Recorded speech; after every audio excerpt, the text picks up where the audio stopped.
Ladies and gentlemen, welcome to VRLA 2017. Here to share his contemplations on whether or not we are just an atom on the fingernail of a giant taking a rip off a DMT bong, please welcome the co-founder of VRLA, Cosmo Scharf. Good morning.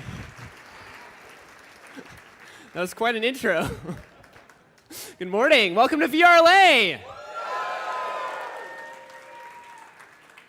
We've put an incredible show together for you today.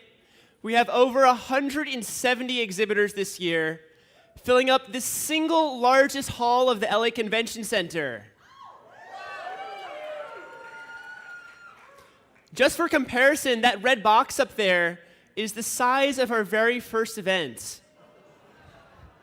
It fits inside the space of a single exhibitor. It's pretty phenomenal. Before we kick this off, there's a ton of people I need to thank for this ridiculous growth. And of course, I have to start with the entire VRLA team. So please give a thunderous round of applause to John, Johnny, Adam, Jess, James, Kate, Christian, Madison, Sarah, and Shelly. Thank you to our staff and volunteers, all of our media partners, Sasha and Justin for creating this awesome signage, and you for showing up here instead of the tax march or Coachella. So give yourselves a hand.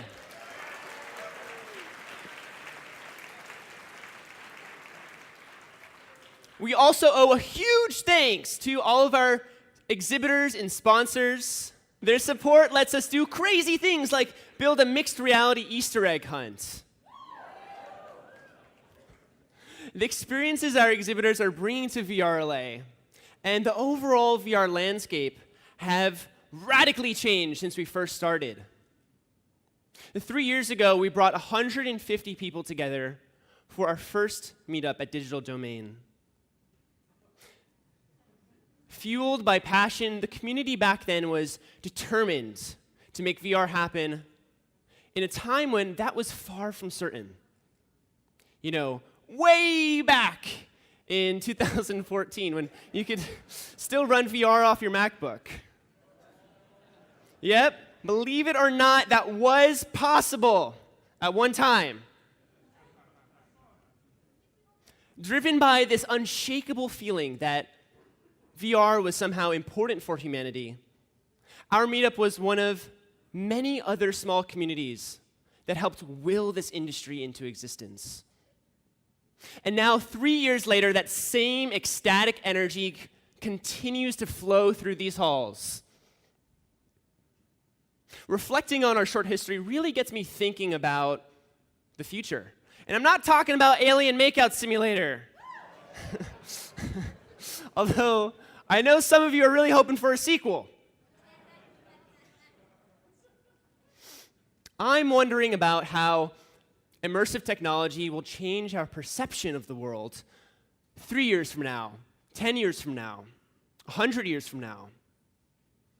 And as our excitement for virtual reality grows, so does our anxiety about the negative effects it might have on physical reality, you know, real life. And if the way we imagine the future is actually a choice that attracts that reality into the present, it feels prudent to take off our rose-colored glasses for a moment and talk about one of the largest taboos in our industry.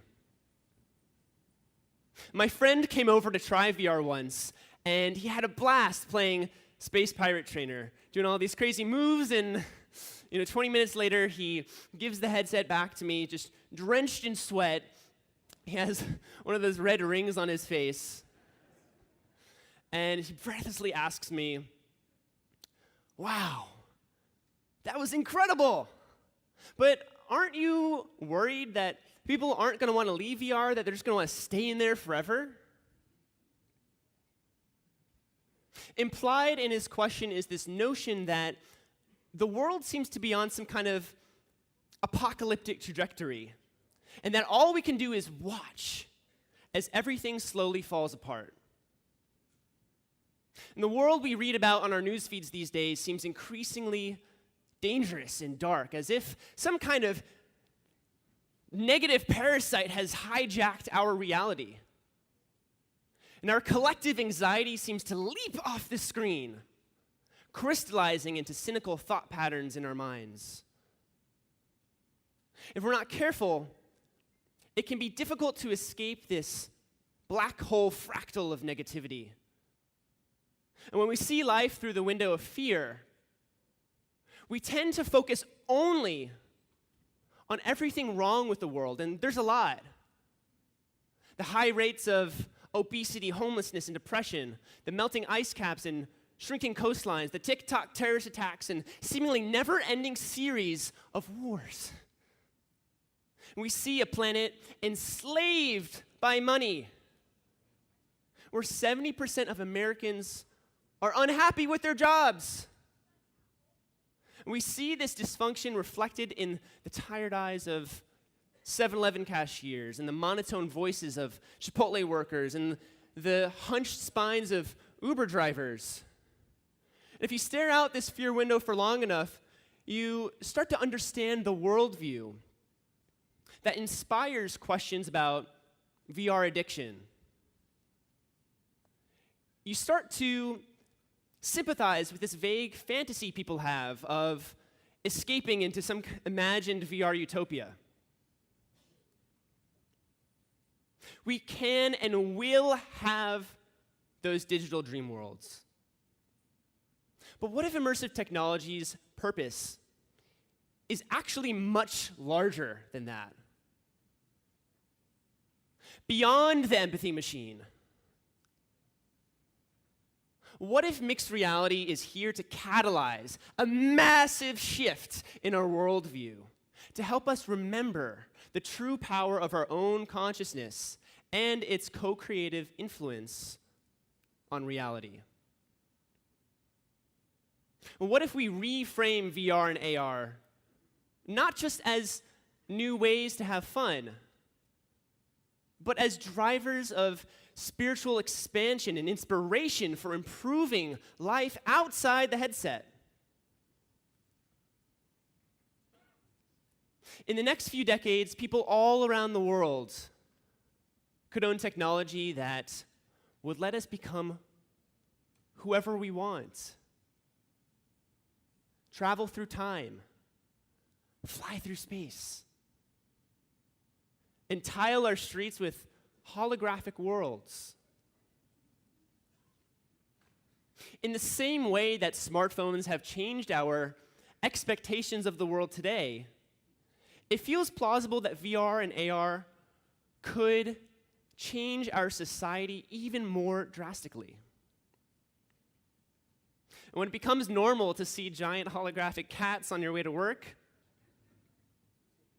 perhaps we'll start to demand political and social change that mirrors the malleability of the world we see through our mixed reality glasses. Maybe we'll stop believing this myth that reality is fixed in place, that the world is the way it is, and that there's nothing we can do about it. And when we realize the full extent to which our individual point of attention is interconnected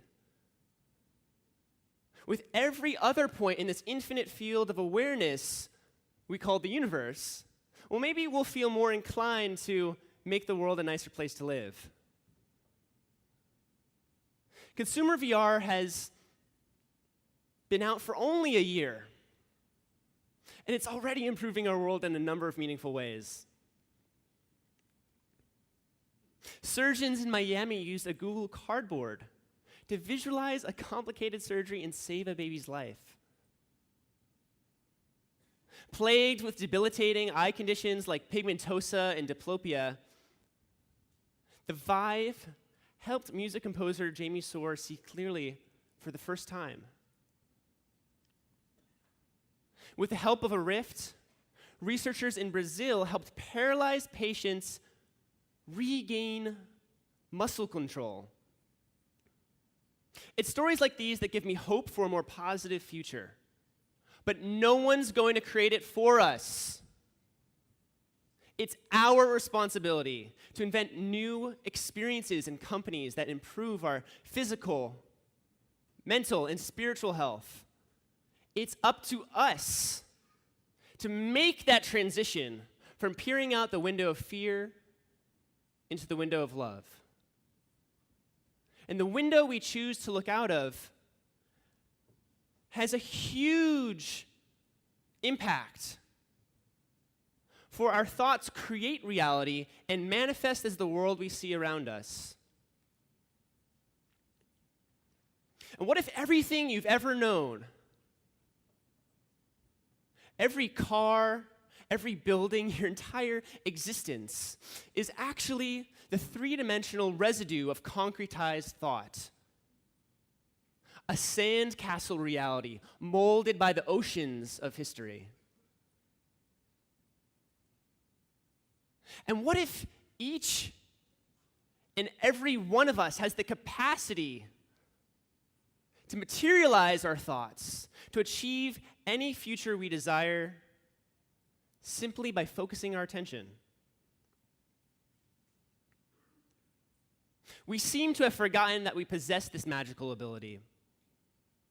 And I hope that VR might ultimately serve as a reminder that it's been hiding inside us all along. Thank you.